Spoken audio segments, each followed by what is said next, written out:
ದೆಹಲಿಯಲ್ಲಿ ಶಾಲೆಗಳಿಗೆ ಬಾಂಬ್ ಬೆದರಿಕೆ ಸಂದೇಶ ಬಂದಿದೆ. ಶಾಲೆಗಳಿಗೆ ಬಾಂಬ್ ಬೆದರಿಕೆ ಸಂದೇಶವನ್ನ ಕಳಿಸುವಂತಹ ಈ ಚಾಳಿ ಇದೆಯಲ್ಲ, ಇದು ಮುಂದುವರೆದಿದೆ.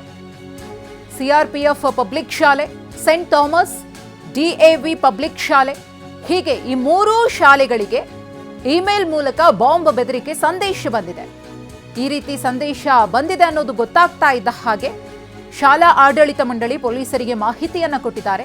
ಸ್ಥಳಕ್ಕೆ ಪೊಲೀಸರು ದೌಡಾಯಿಸಿದ್ದಾರೆ. ಹಾಗೆಯೇ ಬಾಂಬ್ ನಿಷ್ಕ್ರಿಯ ದಳ ಕೂಡ ಶಾಲೆಗಳಿಗೆ ಬಂದು ಶೋಧ ಕಾರ್ಯವನ್ನ ಮಾಡ್ತಾ ಇದೆ.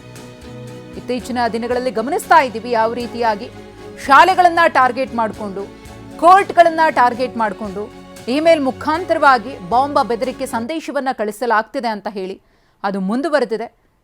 ಗಮನಿಸ್ತಾ ಇರಬಹುದು, ದೆಹಲಿಯ ಮೂರು ಶಾಲೆಗಳಿಗೆ ಬಾಂಬ್ ಬೆದರಿಕೆ ಸಂದೇಶ ಬಂದಿದೆ. ಈಗಾಗಲೇ ಬಾಂಬ್ ನಿಷ್ಕ್ರಿಯ ದಳ ಕೂಡ ಸ್ಥಳಕ್ಕೆ ಭೇಟಿಯನ್ನು ಕೊಟ್ಟು ಪರಿಶೀಲನೆಯನ್ನು ಮಾಡ್ತಿದೆ. ಯಾವ ಮೇಲ್ ಐಡಿಯಿಂದ ಈ ರೀತಿ ಇಮೇಲ್ ಸಂದೇಶ ಬಂದಿದೆ ಅನ್ನೋದನ್ನು ಕೂಡ ಪರಿಶೀಲನೆಗೆ ಒಳಪಡಿಸಲಾಗುತ್ತೆ.